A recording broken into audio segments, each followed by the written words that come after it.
আজকে সন্ধ্যেবেলায় বেরিয়েছিলাম একটু মামি শাশুড়ির বাড়ি, তাই ভাবলাম একটু চলো।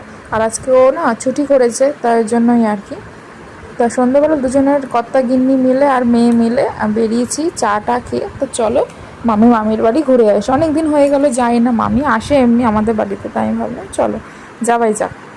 তা যাই হোক, তো সন্ধ্যেবেলা দুজনে বেরিয়েছি। তো চলো, তো গিয়ে এসে দেখি মামি পড়াতে গেছে। আর এই আজকে তো বিপত্তারিণী পুজো ছিল বলে দেখো মামিদের মানে ঘরের সামনে একটা প্যান্ডেল করে মা ঠাকুরের রেখেছে, বিপত্তারিণীর মা।